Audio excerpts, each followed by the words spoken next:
Gonzalo Puente Ojea, que tiene una dilatada obra escrita y publicada, ha publicado un último libro llamado La Cruz y la Corona,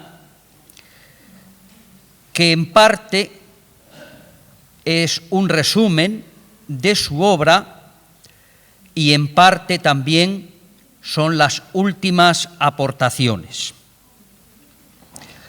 Ese libro, que yo he leído con sumo placer y que desde luego voy a volver a releer porque es de esos libros que merece ser leído más de una vez, ese libro está dividido, yo lo dividiría en dos partes. Una primera parte filosófica de la fundamentación racional y filosófica del laicismo, y una segunda parte, digamos, más sociopolítica del proceso histórico-político español en relación con el laicismo, con la República, con la transición y, naturalmente, también de alguna manera toca lo que corresponde al ir abordando este desarrollo, las relaciones internacionales que España pudo tener o le pudieron más bien influir. Nos hemos repartido, con permiso de la persona aquí presente, de Gonzalo, nos hemos repartido un poco las preguntas. Yo voy a preguntar un poco preguntas de la primera parte, tipo filosófico de fundamentación del laicismo, y Joaquín va a hacer las preguntas de la segunda parte del desarrollo sociopolítico de España, tal y como lo ve Gonzalo. Entonces yo voy a plantear, sin embargo, para que no sea muy pesado, que sea todo filosófico o todo, vamos a ir alternando. Decir también que si alguien quiere hacer alguna pregunta, para eso está este micrófono. Sí. Vamos a empezar, yo voy a hacer la primera pregunta, después continúa Joaquín del Río, periodista conocido aquí en Asturias. La primera pregunta que yo le planteo a Gonzalo, en su libro y a lo largo de sus publicaciones, da una importancia muy grande a un filósofo suizo, Binet, que, sin embargo, en los ambientes filosóficos oficiales es desconocido. Y llega a decir Gonzalo, que Binet, en sus razonamientos, en su discurso, llega un momento en que establece el axioma o el postulado fundamental del laicismo, que, si no me equivoco, es algo así como que la conciencia es una propiedad exclusiva del individuo. Y en base a esto, no puede presentarse en colectivos tales como los católicos o la Iglesia Católica como portadores de una conciencia y ser defensores de una conciencia y de esa conciencia apoyada en un dogma, eso sí, un dogma que no está sometido a la interpretación de todos los miembros de ese colectivo. Si habláramos de la Iglesia evangélica sería otro cantar, pero en la Iglesia Católica los únicos intérpretes de ese dogma es el Colegio Apostólico Episcopal. Solo los obispos pueden interpretar el dogma, los demás tienen que obedecer. Es así en la Iglesia Católica. Bien, yo voy a variar y voy a dar un giro de 180 grados, porque si Binet niega que los colectivos puedan ser portadores de conciencia, yo pregunto, ¿existe o no la conciencia de clase?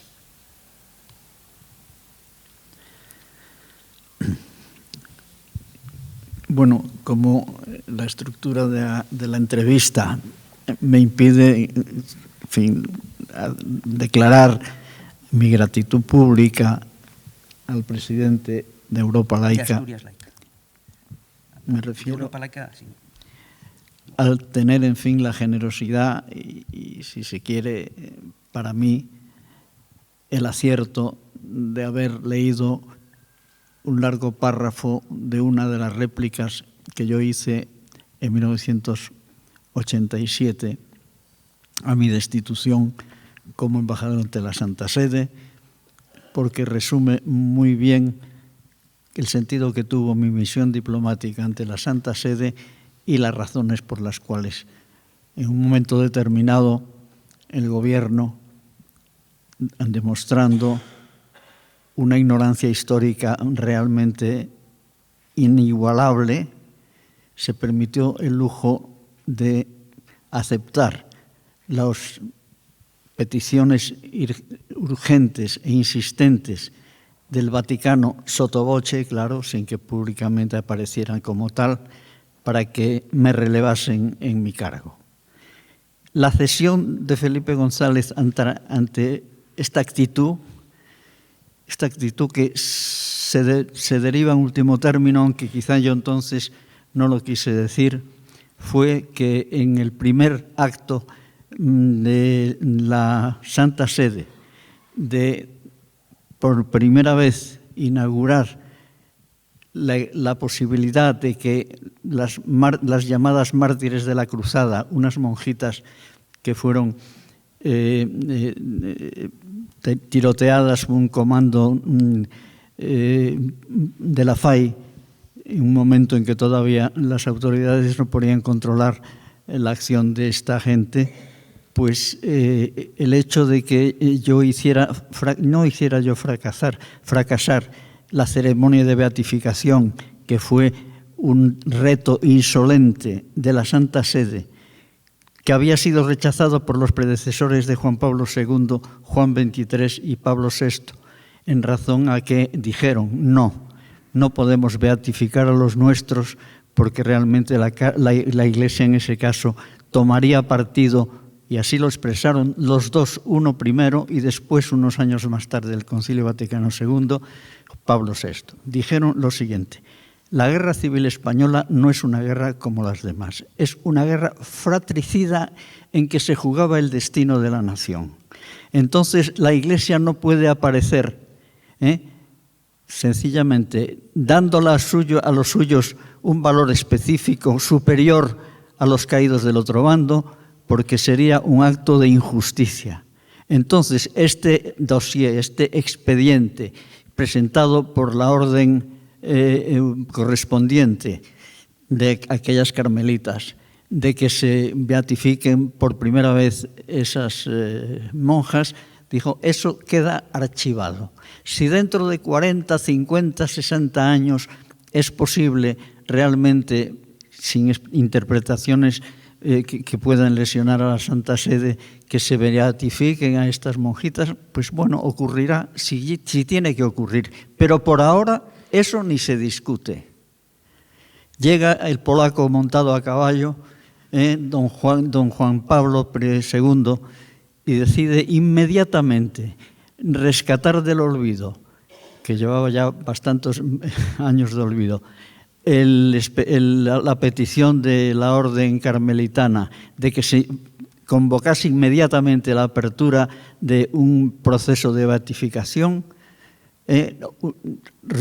sencillamente vulnerando el propio código de derecho canónico en lo que se refiere a esta materia de beatificación, es decir, saltándose los plazos, los milagros de dos pasaron a uno, el advocatus diaboli era suprimido del proceso, es decir, lo que se dice, pues una bribonada y una actitud de falta de respeto a su propia legalidad. Empiezan y convocan este concilio por primera vez la sesión de apertura, me cogió a mí de embajador ya acreditado. Yo asistí a las ceremonias, unas ceremonias bastante ridículas, con un cajón como si estuviera los muertos dentro de ellos, y iniciaron de esa manera el procedimiento para beatificar. Lo que no esperábamos ni yo ni el gobierno es que fuera tan rápidamente un proceso de este tipo, porque es verdad que la andadura de la Santa Sede en todas sus acciones, pero muy específicamente en materias como esta, es lento. Se necesita dar la impresión de que se acreditaron todos los requisitos indispensables, el milagro, la réplica al advocatus diabole, etcétera, etcétera.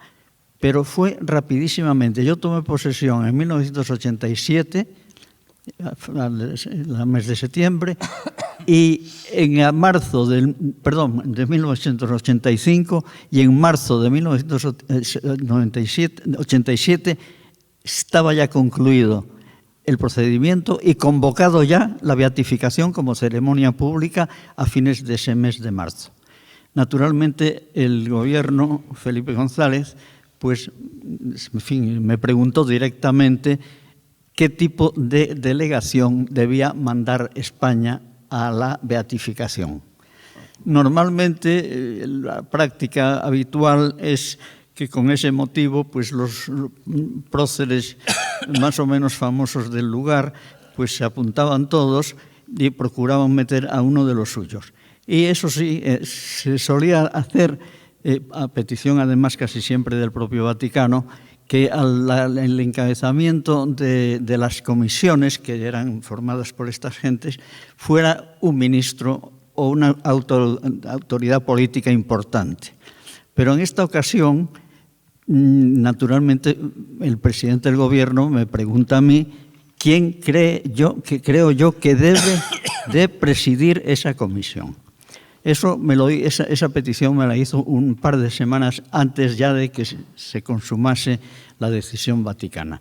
Y yo le dije, presidente, el gobierno no puede, un gobierno socialista, aunque sea un gobierno no socialista, un gobierno español, no puede estar implicado en este acto de franca enemistad que ha olvidado que después del franquismo y del nacionalcatolicismo que hemos sufrido 40 años, el gobierno español mantuviera los privilegios de la Iglesia y no entablara la batalla de la religión. Debía estar súper agradecido el Vaticano a este gesto, que por otro lado, en el tema de la transición, fue un error garrafal y, en fin, la explicación sería más compleja por parte de los partidos de la oposición, aceptar la firma de unos acuerdos que eran verdaderamente preconstitucionales, pero la realidad es que Felipe González en aquel momento tenía esa sensibilidad. Es decir, andemos con cuidado porque lo que dice Puente Ojea, que el Ejecutivo no puede estar mezclado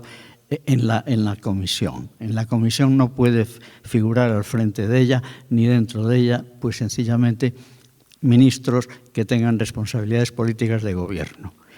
Y entonces, cuando me preguntó ya concretamente cómo debía ser, yo le dije, presidente, no puede haber nadie del Poder Ejecutivo, del Poder Legislativo, únicamente los que tengan relación concretamente con la provincia correspondiente. Es decir, el diputado socialista por Guadalajara, que era el lugar de las supuestas mártires, bueno, pues si había que meterlo en la comisión al frente de la misma, podría ser aunque del Poder Ejecutivo, del Poder Legislativo, que en definitiva marcaba menos lo que sería la soberanía española, podría figurar.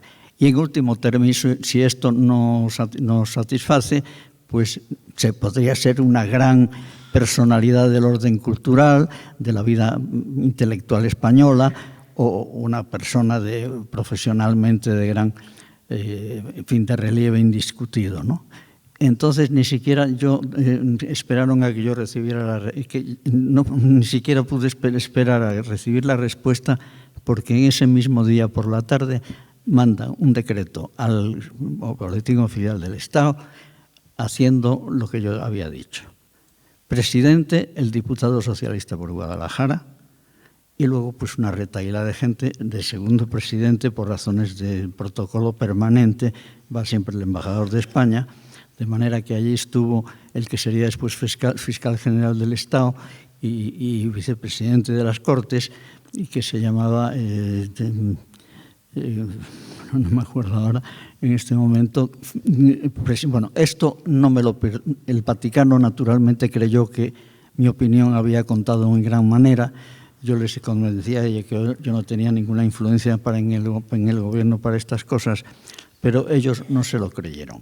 Entonces, la postura del Vaticano fue procurar irme un trabajo de zapa para que el gobierno pues, me reemplazase como castigo por parte del Vaticano a esta conducta del embajador. Es decir, se trataba de un tema político y Felipe González resolvió hacer todo lo contrario de lo que tenía que hacer. Es oídos sordos a una demanda verdaderamente indecente e impropia de un gobierno soberano y fijar un plazo razonable para que yo saliera esto fue entre marzo y yo salí en septiembre de la embajada. De manera que quiero decir esto para que se vea la iniquidad y la falta de principios morales y además de obligaciones soberanas de un gobierno que dio en aquella ocasión Felipe González. Ese fue el tema fundamental de mi cese en el Vaticano. Y ahora ya, de verdad, y perdono, en fin, la larga exposición que he hecho, pero se relacionaba muy directamente con el escrito que tuvo la generosidad y la caballerosidad el presidente de Europa Laica, don Francisco Delgado, en esta ocasión, a quien se lo agradezco de todo corazón. ¿Me quiere repetir la pregunta? Bueno, retomamos un poco la pregunta del fundamento filosófico del laicismo, Binet. ¿Qué pasa con la conciencia de clase? Exactamente. Bueno, yo creo que la conciencia de clase es fundamentalmente una metáfora. Yo he sido un lector asiduo de todos los escritos marxistas, empezando por su fundador. Los he estudiado con minuciosidad. Yo estuve un par de años en París con los tres libros del Capital, mañana y tarde. Es decir, haciendo un estudio minucioso. Es una obra compleja, difícil, pero insustituible todavía hoy. Y claro, pues la solidez del análisis económico del Capital no está correspondido en algunos aspectos con lo que después sería, sobre todo después de la relectura de Lenin, de la obra de Marx y de algunos exégetas, por ejemplo, George Lukács, el gran político húngaro y además gran intelectual y gran conocedor sobre todo del posmarxismo en la línea de una interpretación en el fondo leninista, insistieron en que la categoría conciencia de clase, que era fundamental en el análisis del marxismo, un marxismo bastante bolchevizado por la relectura de Lukács y en general por los engelsianos. Realmente, conciencia de clase, y aquí hay que darle la mano a un gran pensador que era todo menos marxista, pero que por el otro lado era un hombre que tenía un sentido estricto de un humanismo riguroso y de una definición antropológica incuestionable. Nosotros solo los individuos tenemos una cosa que se llama cerebro, que es la caja negra, en donde se genera y luego se aplica y se analiza cotidianamente para las respuestas de la vida diaria y de las grandes cuestiones que se llama el sistema neuronal, que compone realmente la parte vital de esa gran estructura encefálica que solamente posee el individuo. Entonces, aunque se diga que la conciencia de clase es un elemento básico para una interpretación marxista de la sociedad, realmente hay que decir, primero, que Marx no insistió fundamentalmente en lo de conciencia de clase. Ten en cuenta que la introducción a la economía, la crítica de la economía política y el manifiesto comunista, los dos están redactados por Marx y por Engels, y muy influidos por Engels. Engels era un hombre mucho menos riguroso, era un hombre que se había deslizado a una mezcla entre hegelianismo y una forma positivista de definir el marxismo, pero la realidad es que fue Lukács en su interpretación del marxismo, y es verdad que Lukács fue un poderoso intelectual, pero evidentemente muy condicionado por su experiencia concreta dentro de lo que fue la política húngara, donde hay que reconocer que Lukács se adhirió a una forma de dictadura del proletariado bastante sangrienta y bastante nociva. Pues bien, lo que diga sobre ese libro que se titula así, además, Conciencia de clase, de Lukács, y que es un poco la Biblia en la que leen más o menos los marxistas de ocasión, que no han visto la totalidad de la obra de Marx, que es casi inaprensible por su profundidad y por su extensión. Conciencia de clase es una simple metáfora. La conciencia no puede tenerla una clase, porque una clase no tiene el soporte anatómico, fundamental, científico de una conciencia. La conciencia es una consecuencia de un proceso eminentemente materialista que se tiene lugar en el cuerpo humano y de un modo específico en la caja cerebral, en el encéfalo de cada individuo, de manera que Binet, en su famoso axioma marxista, que yo lo titulo así, establece un silogismo indiscutible. Para tener conciencia hace falta ser un individuo, es decir, estar dotado de una estructura antropológica material que consiste en tener un cerebro que elabora la conciencia, que elabora las actitudes previas a la toma de decisión. Y como los individuos son los sujetos verdaderos del derecho, porque va asociada a la visión de Binet, que por cierto, gentes que han venido aquí a predicarnos un laicismo porque creían que nosotros no sabíamos lo que eran, la mayoría de los españoles no lo leen, pero yo y algunos más sabíamos lo que era el laicismo, y que ellos jamás citaron, no sé si por ignorancia, porque a lo mejor era un problema de falta de documentación, pero probablemente era una elisión forzada y además calculada en funciones de intereses que son intereses de partido. Es decir, olvidarse que las colectividades son compuestas de individuos y los únicos que pueden aportar una visión de la realidad son individuos que operan sobre esta realidad y toman conciencia de ella. Y el laicismo, además del hecho de que solamente la conciencia depende del hecho de ser un individuo, son los fundadores de una toma de decisión, como por ejemplo las leyes, los contenidos jurídicos, etcétera, etcétera. Los sujetos del derecho son siempre los individuos. Esa otra metáfora que es personas jurídicas, llamar a las colectividades personas jurídicas, no es más que un equívoco que hace que la gente crea que las colectividades son personas. Y no, las colectividades, eso que se llama personas morales, serán el conjunto de los individuos que componen esa sociedad y hace que se tomen decisiones que son el resultado de los debates entre conciencias de individuos. De manera que el laicismo tiene esa doble trayectoria, ese doble espacio teórico. Por un lado, el hecho de que la conciencia se elabora en el individuo. Segundo, el hecho de que únicamente puede ser titular de derechos un individuo, porque es el único que tiene conciencia. Es decir, que es la afirmación y el corolario de la información. Por lo tanto, si el derecho se fundamenta en los individuos y por otro lado son los individuos los únicos que tienen conciencia, se deduce que un sistema que imponga con cualquier forma de precepto coactivo de carácter jurídico está vulnerando la inviolabilidad de la conciencia. Por eso yo he dicho que la teoría de Binet es, me parece, que el fundamento de lo que es el laicismo, porque en la conciencia de la libertad, que ahora hablaremos, yo creo que en qué consiste la libertad de conciencia exactamente, se puede uno definir como laicista.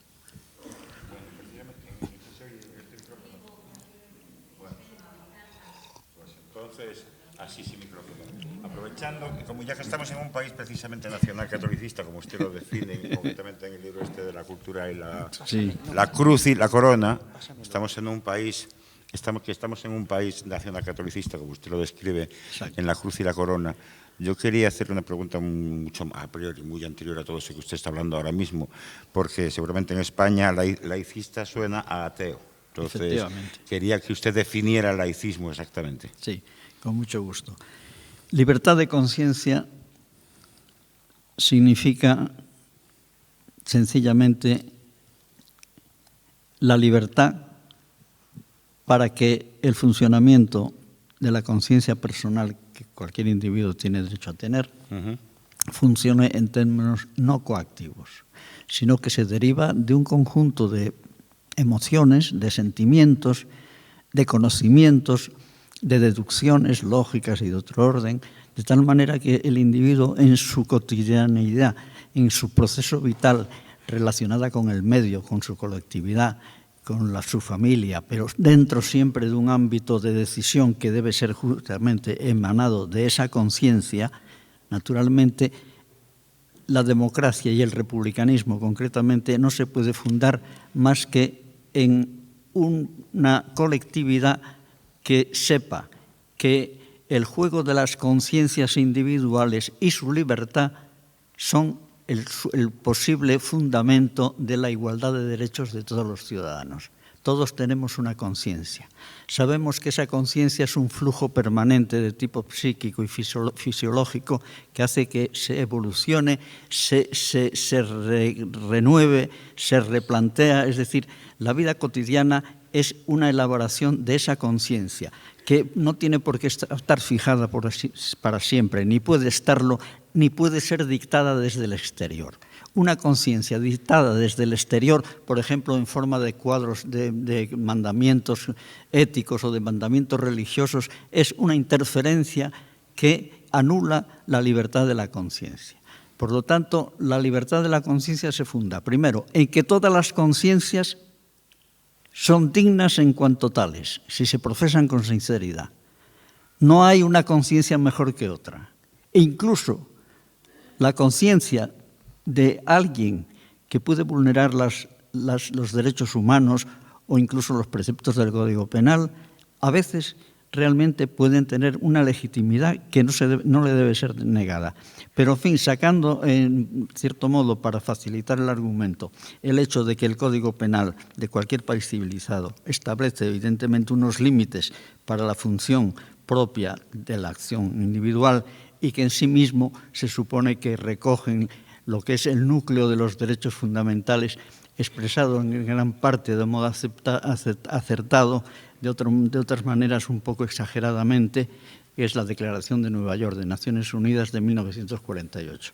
Por lo tanto, todas las conciencias, aunque no nos guste lo que la conciencia de otro nos presente, por el hecho de yo ser portador de una conciencia y de derecho a la libertad de la función dentro de mi propia vida y de mis esquemas de conducta de esa conciencia, no se puede quedar sometida a la decisión de fuerzas extraordinarias diciendo esa conciencia no es válida, esa conciencia es peligrosa, esa conciencia no es mejor que la mía, sino que la mía es mejor que la tuya. Es decir, que la democracia, cuyo uno de los soportes fundamentales desde el punto de vista teórico es que todos los ciudadanos son iguales porque nacen iguales, poco rusoniano, sabemos.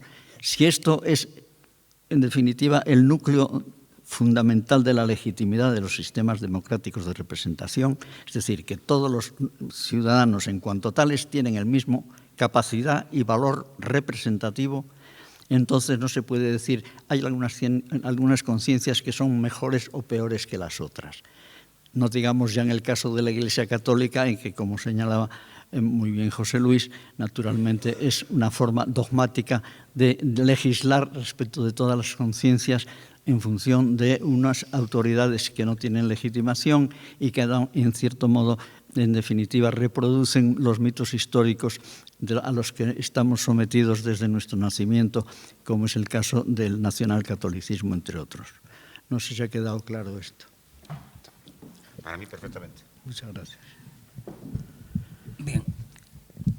Si la conciencia de clase es una metáfora, lo que no podemos negar en la sociedad en que vivimos es la existencia de las clases sociales.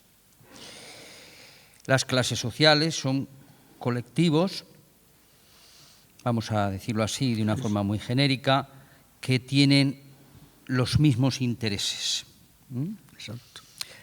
Y usted habla de que no se puede dictar, para que haya una libertad de conciencia, no se puede dictar a las conciencias desde el exterior.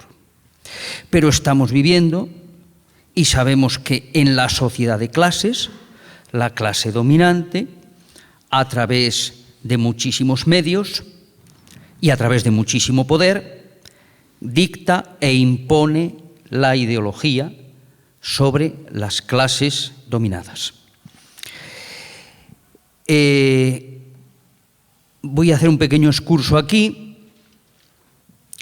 Mucha gente hoy en España, aquí, ahora, se plantean cómo es posible que hayamos llegado a esta situación que hace 20 años nos habría parecido increíble. Si a mí hace 20 años me dicen que este país iba a llegar a tener 6 millones de parados, que este país iba a ver cómo se destruían sus servicios públicos de la sanidad, de la educación, no me lo hubiera creído. Hubiera dicho que llegada a esa situación no se consentiría y habría una explosión social. Y mucha gente, alguna gente, ha predicho que nos acercamos, que viene, que ya está aquí la explosión social. Pero no hay tal explosión social. Y ahora, siguiendo avanzando en el día a día del decurso y del devenir, mucha gente nos preguntamos, ¿pero cómo es posible que hayamos llegado a esto y no se haya producido lo que decíamos que iba a venir, la explosión social? Y yo encuentro que no hay más que una respuesta, y es que la dominación ideológica es tan brutal, el embrutecimiento de las masas es tan tremendo. Los discípulos de Goebbels tienen hoy en sus manos una tecnología que son capaces de conseguir que muchísima gente se suicide antes de que luche. Entonces mi pregunta es, bien, nosotros desde el mundo del laicismo luchamos por la libertad de conciencia. Y la pregunta es, ¿y en el mundo en el que existan las clases sociales será posible la libertad de conciencia? Después de haberte felicitado a los dos interrogantes por la pregunta y por la respuesta que habían avanzado, que era coincidente con la mía, también te felicito por tocar el tema de si existen desde el punto de vista ontológico, desde el punto de vista de la realidad, es decir, de la serie de conductas y actitudes que se dan en un momento determinado en cierto número, en ciertos círculos sociales. Es evidente que las clases sociales existen 100%. Y además no hay que esforzarse mucho en buscar precisamente, y por eso creo que en ese punto el marxismo debe ser corregido, no hay que ir a buscar la idea de una conciencia de clase para justificar que existen clases. En realidad esto sería un círculo lógico y no demostraría nada, porque es una metáfora. La conciencia de clase no existe, conciencia de individuo sí existe. Por lo tanto, definir las clases sociales en función de su conciencia es condenarse a no poder demostrar que las clases sociales existen. Entonces, ¿cuál es el planteamiento teórico? El que ha formulado meridianamente y acertadamente José Luis Iglesias. Hay una serie de individuos situados en diferentes contextos sociales, pero que tienen una idea muy clara de su dominación.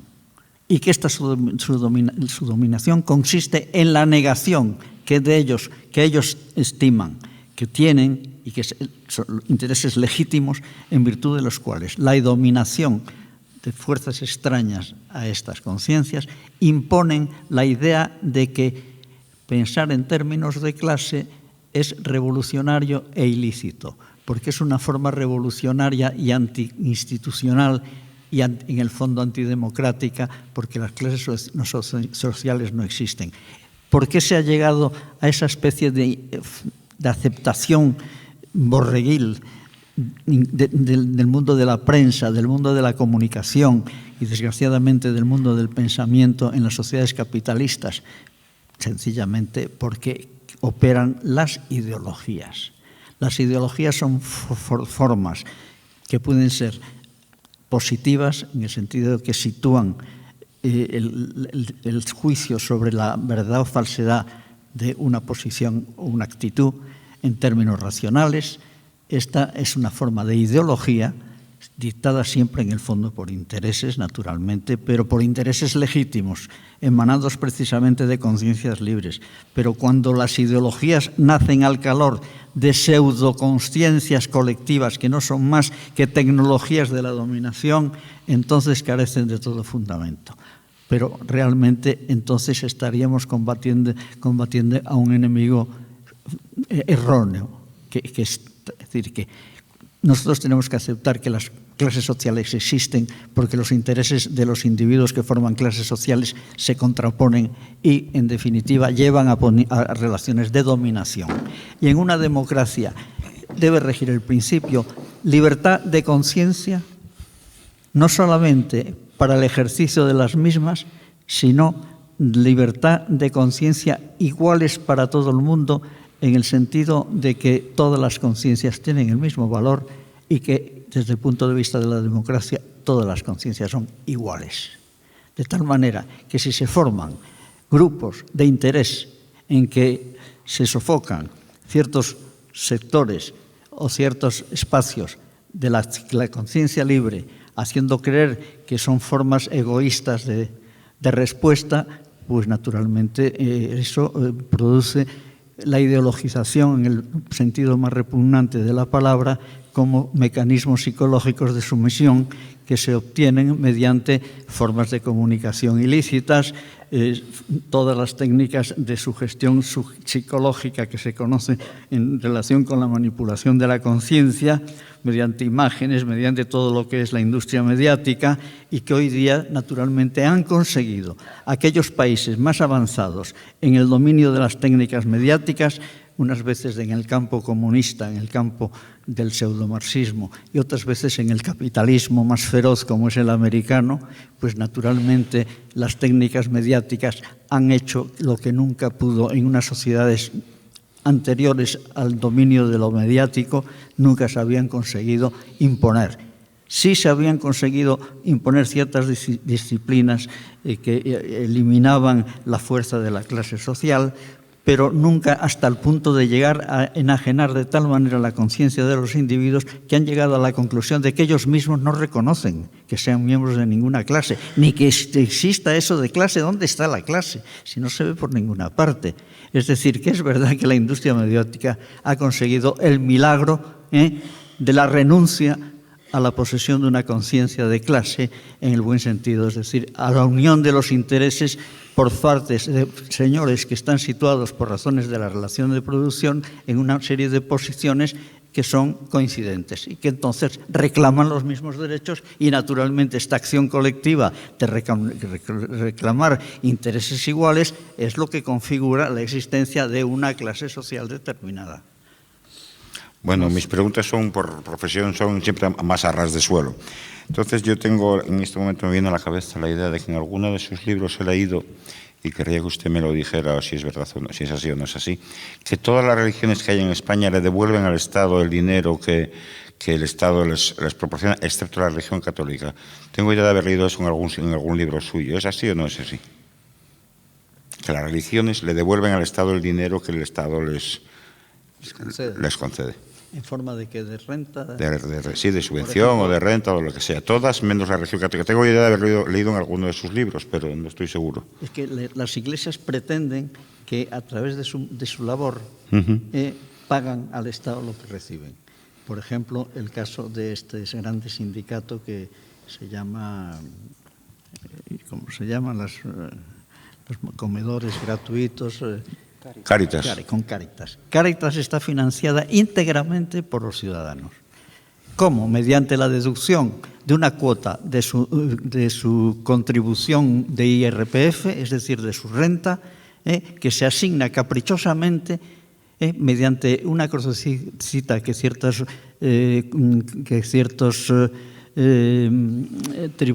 los que pagan tributos, gente le pone naturalmente, pero eso se detrae de la masa tributaria total. De manera que ahí no van las firmas de unos ni de otros. Es decir, si un católico le pone una crucecita porque el Estado ha decidido que pueda haber ese mecanismo discriminatorio en absoluto, porque para otras cosas no se puede poner crucicita ninguna en materia religiosa. Bueno, en virtud de eso se detrae de la masa tributaria una cuota, que es el 0,7%, y eso se le entrega a la Iglesia sin más. Y la Iglesia, además, no solamente durante muchos años ha estado recibiendo, además de su 0,2%, que era la cuota inicial por la virtud de los acuerdos del 79, sino que además, cuando el Estado no conseguía que por el procedimiento del IRPF el 0,2% de la masa tributaria atribuido a ella no es bastante para el culto, para la financiación del culto y clero, en los presupuestos se establecían, si no en la primera redacción de los presupuestos, sí en la posibilidad de dictar después, en el curso de la legislatura, unos complementos presupuestarios que hacía que si la cuota no daba lo que necesitaba la Iglesia, se lo ponía el Estado, es decir, otra vez los contribuyentes, porque el Estado edifica sus presupuestos calculando la masa tributaria que va a recibir en el curso de la legislatura. Es decir, siempre es la renta de los españoles, o bien a través de su trabajo, o de su propiedad, siempre somos los españoles, seamos ateos, seamos lo que seamos, pero somos los que nosotros financiamos las batas de los obispos, los gorros de los obispos, los palacios de los obispos y sobre todo los instrumentos que los obispos utilizan para desposeernos de nuestra conciencia. Y esto es inhumano y esto es el cáncer de cualquier movimiento que pretenda ser democrático. La democracia y la república no solamente son, en el fondo, la misma cosa, sino que además una república que establezca formas de discriminación de la conciencia falla en el presupuesto básico de la conciencia como elemento que da derecho a ser representado. Es decir, la democracia rusoniana no puede funcionar si no es con el laicismo, porque todo lo que no sea laicismo hace desiguales a los hombres, porque hace desiguales a las conciencias. Es un silogismo inatacable y que tiene además unas consecuencias inmediatas. Sin laicismo no hay democracia. Esto es tan así que el punto fuerte de la Constitución de 1931 fue no solamente dictar una forma teórica de definir el voluntarismo rusoniano, sino en algo mucho más importante, en atacar el problema en espacio histórico y no en espacio teórico. Es decir, ¿qué ha pasado en España desde Recaredo? Que el poder político ha estado en manos del poder eclesiástico. Y por esa misma razón, naturalmente, la democracia era imposible hasta que las leyes de la República eliminaron toda forma de discriminación por razones religiosas, impidiendo que los colegios funcionasen como formas de extraer renta de los españoles y, en segundo lugar, naturalmente, impidiendo que el nacionalcatolicismo vigente en ese momento, el momento de la postdictadura del Primo Rivera, sencillamente se impusiesen de nuevo. Es decir, el primer elemento básico de la República de 1931 y su Constitución, aprobada por 400 y pico de constituyentes, frente a en total no llegaban a 16 o 17 del resto del país. Nunca una Constitución se ha dictado de una manera tan aplastante a favor de aquella decisión. Se fijaron como elemento fundamental el eliminar todo lo que fuera en contra de la libertad de conciencia y su igualdad, porque con la simple libertad de conciencia siempre habrá recursos teóricos para decir, pero de todas maneras son libres, pero no tendrían derecho a serlo porque son peores que estos. Es decir, mi credo es mucho mejor, este señor para mí es indigno, como dice la Iglesia. La Iglesia dice que un señor que no acepta la revelación sagrada de los libros sagrados y que no acepte los poderes sacrales de la Iglesia, que es menos humano porque, claro, no ha encontrado a Dios. En fin, algo tan aberrante que la República se lo cargó. Y esa fue la tumba de la República. Si la República no se mete con la Iglesia, es decir, no se mete con la Iglesia, hablemos de una manera más racional. Si la República, eso es, no impide que la Iglesia siga produciendo conciencias dominantes y conciencias dominadas, si no fuera por eso, si se hubiera acomodado a ciertas formas de privilegio que, por ejemplo, en el caso actual son ya verdaderamente inadmisibles, la República hubiera seguido viva, sin duda ninguna. Por eso Ángel Herrera, en aquella época, el gran periodista del ya de entonces, es decir, el del debate, decía que la Iglesia no tenía ninguna teoría jurídica, que era, en definitiva, era connatural a las formas del Estado, y que, por supuesto, que podía ser que la Iglesia podía aceptar un régimen republicano, pero a base de vaciarlo de su republicanidad. Y la republicanidad es, primero, libertad absoluta de conciencia, sin traba ninguna, ni por origen social, ni por razones económicas, ni de raza, ni de religión. Todas las conciencias, además de ser libres y tener derecho a serlo, son iguales, cualquiera que sean sus contenidos. La conciencia de un marxista es igual que la de la conciencia de un comunista, aunque parezca que son antagónicas, y bueno, y cualquier tipo de conciencia, las que sean, y además respecto de los aspectos que se quieran suscitar, es tan digna, salvo que sea la del tramposo, que también existe naturalmente esa perversión. Hay gente que simula una conciencia que no tiene, o que no tienen o no sabe que la tiene, pero de hecho ejerce de un modo equivocado su libertad de conciencia. Pero nosotros no podemos prejuzgar y decir, no, la conciencia de este no es sincera. No, eso no, porque eso sería presuponer que fuera de la conciencia puede haber un juez. Fuera de la conciencia de cada uno no puede haber jueces. Lo que puede haber son tribunales penales cuando los derechos básicos se conculcan, que eso es otra cosa. La libertad y la igualdad de las conciencias no significa la anarquía y la desvalorización de la ética, no. La ética es más exigente desde un punto de vista de libertad de conciencia que ninguna otra forma de abordar el problema de la conducta. Una conducta ética es una conducta que empieza tomándose en serio su propia conciencia y la dignidad de su propia conciencia. No puede haber conciencia más digna que la de un demócrata tipo Binet que diga, no, el único que tiene derechos a hablar y a decir soy yo, porque soy el único individuo que crea formas jurídicas y, en definitiva, leyes y normas de derecho.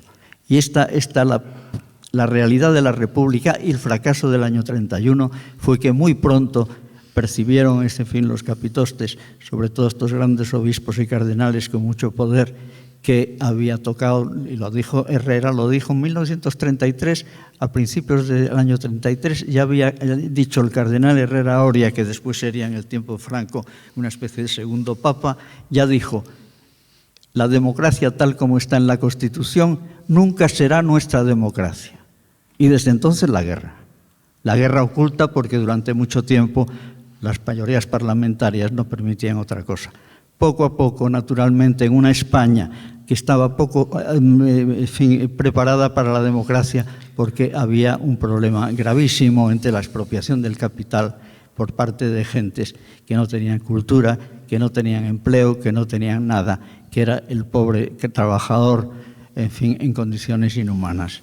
Y eso, naturalmente, se instrumentó mediante formas de presión religiosa y, sobre todo, mediante la derecha burguesa de la que yo viví en cuanto a mis fuentes de conocimientos. Yo pertenezco a una familia de la clase media acomodada, en que yo vi cómo reaccionaban ante los diferentes procesos que se iniciaron en 1936. Era una cosa increíble que realmente se pudiera pensar como se pensaba la burguesía de derechas en la República. Algo realmente increíble, que este país lo aguantó durante tanto tiempo, porque cualquier protesta terminaba en sangre y terminaba en cárcel y terminaba en el desastre de una familia que tuviera dentro de sí a un revolucionario. Pero la República del 31 tuvo en su fuerte en la libertad y en la igualdad de las conciencias. Y eso fue su tumba, porque el franquismo lo primero que hizo fue eliminar todas las formas de representación y además conceder y restaurar todos los derechos que había adquirido la Iglesia en la época franquista y aún antes, pero sobre todo hizo que la transición, lo primero que hizo fue sancionar la pervivencia del concordato de 1953, que es el concordato más fascista y más nacional con catolicismo que se pueda encontrar en la historia contemporánea. Pues bien, los acuerdos del 74, que son negociados a partir del 76 por Marcelino Oreja y otros asesores jurídicos, son 4 tratados que hacen modificar relativamente, por razones de coherencia institucional, todo lo que se había concedido en el concordato de 1953, salvo naturalmente la adaptación que tuvo que hacerse por razones de cambio de instituciones. Pero realmente la esencia del nacionalcatolicismo y todas las ventajas derivadas a la Iglesia por el nacionalcatolicismo están reproducidas con una trampa que es increíble, que después analizaremos si llega el caso, de cómo la Constitución, a partir del artículo 14, que establecía la libertad de las conciencias y su igualdad, va por una especie de autogolpe de Estado institucional, va corrigiendo y pasa en 5 o 6 artículos de una declaración de Nueva York a algo que era todo lo contrario. Después de haber dicho en el artículo 36.3, la Iglesia no tiene confesión religiosa alguna, renglón seguido. Sin embargo, la sociedad española es en mayoría católica y, por lo tanto, el Estado fomentará todas las relaciones de cooperación, o sea, todo lo contrario de lo que acaba de aprobar en el artículo 14. Eso fue que los padres constitucionales han querido sencillamente hacer una ficción que es increíble que el pueblo, como no está preparado para entender estas cosas, pues ha dado por bueno. Pero yo creo que ni siquiera los que la aprobaron sabían bien lo que estaban haciendo. Una perversión absoluta de esa ponencia constitucional nombrada a dedo por el rey. En fin, pasemos a otros temas. Bien, no sé si el debate sería interminable, pero tenemos el problema del tiempo, somos limitados, y entonces yo quería terminar no con una cuestión filosófica, sino con una cuestión de actualidad. Es probable, y bueno, yo creo que se ha demostrado en la historia, que a la Iglesia también le gustan las repúblicas. Le gustaba mucho la república de Antonio María de Salazar en Portugal. Ese tipo de repúblicas, recordamos el Estado Novo y todas esas cosas del señor Salazar. Esas repúblicas son las que le gustan a la Iglesia. Las que no le gustan a la Iglesia son otro tipo de repúblicas que evidentemente puedan establecer la separación de la Iglesia y el Estado y que puedan establecer una educación neutra. Hace aproximadamente unas horas escuché por la radio, creo que, no sé si fue esta mañana o ayer, hubo reunión de la Conferencia Episcopal. Después de cada vez que hay Conferencia Episcopal, el portavoz, el Monseñor Martínez Camino, da una rueda de prensa. Entonces, en la rueda de prensa de esta mañana le preguntó un periodista su opinión sobre las declaraciones que había hecho el portavoz del Partido Popular en el Congreso, cuando otro periodista al portavoz le preguntó sobre la reforma de la ley del aborto, y el portavoz del Partido Popular respondió que probablemente se va a hacer una reforma del aborto y que la reforma que salga no le guste a los obispos. Todo esto venía a cuento de que el señor Rouco, el cardenal Rouco, que está muy en su papel y que yo lo considero casi un aliado nuestro, porque cada vez que habla se nos apunta gente. Entonces, como habla la caverna, pues bueno, entonces pues a mí me gusta, eso es muy coherente, es un hombre muy sensato, muy coherente, y dice lo que piensa, no es un cínico. Entonces, pues bueno, a propósito de que cuando Rajoy visitaba al Papa Francisco, Rouco hizo unas exigencias de que ya se rectificase la ley del aborto. Entonces, bueno, pues después vino lo del portavoz del PP que dijo que probablemente la reforma que se haga de la ley del aborto no le guste a los obispos. Entonces, esta mañana al señor Camino le preguntaron que qué le parecían esas declaraciones. Y ha sido sorprendente la respuesta del Monseñor Camino. La respuesta de Monseñor Camino ha dicho: bueno, la ley no ha entrado todavía en tramitación parlamentaria. Veremos a ver si cuando termine nos gusta o no nos gusta. Así de claro. así de claro ha dicho, veremos a ver quién manda aquí. Sí, es un reto. Efectivamente. En su libro, uno de los pasajes, pues bueno, es muy interesante también, cuando se esboza, y me gustaría que algún día ese pasaje Gonzalo Puente Ojea encontrara tiempo y lo pudiera terminar, cuando se esboza aquello que nos han repetido tantas veces quienes defendieron la transición, de que es que no había otra alternativa. Y Gonzalo Puente Ojea nos dice que sí, y además da unas líneas maestras de por dónde pudo haber ido aquella otra alternativa. Claro, los que defendían la transición no nos van a decir sí que había otra alternativa, pero no nos dio la gana. No lo van a decir. Su posición es que no había otra alternativa, pero nuestra posición... Pero en fin, no miramos al pasado, ya lo dije antes, queremos construir un futuro y desde luego la República, que tardará más o tardará menos, pero la traemos o nos la traen, y no es la misma si nos la traen que si la traemos, pero desde luego nunca reconoceremos una república que no sea laica, que no reconozca y que no tenga la separación de la Iglesia y el Estado establecida en sus leyes y en su actividad política.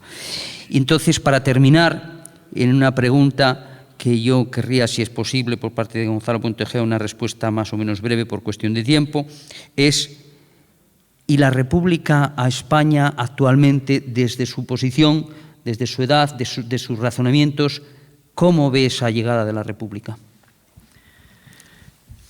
El problema fundamental que tenemos hoy día los republicanos es que la mayor parte de lo que podríamos considerar el electorado eventualmente republicano y los líderes de estos grupos republicanos hablan de todo menos del laicismo. Entonces, todo republicanismo que pretenda ser democrático, porque claro, el republicanismo del dictador Salazar en Portugal, no hay duda que era una república, estaba configurada como una república, no como la de Primo de Rivera, que era una dictadura desde la monarquía. Pero, en fin, eso no podía hacerse precisamente porque la monarquía era opuesta al salazarismo, porque pasaba a ser superflua para el salazarismo. Y entonces lo que era una república dictatorial. Pero república dictatorial es una contradicción en el adjetivo. Si es república no puede ser dictatorial. Exacto. Y si es dictatorial no puede ser república.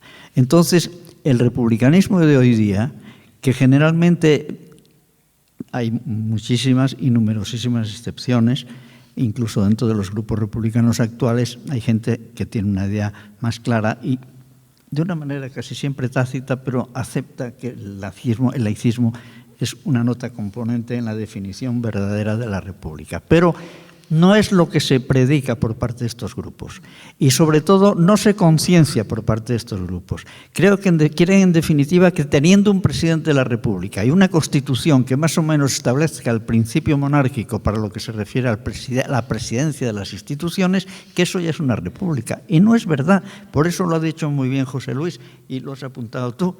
Es decir, que en definitiva una conciencia clara de que el motor de la República es la conciencia de la igualdad de los ciudadanos predicado por el voluntarismo democrático de Rousseau, exige que sean las conciencias las libres y que permitan que cada individuo sí busque la representación más próxima a lo que él piensa.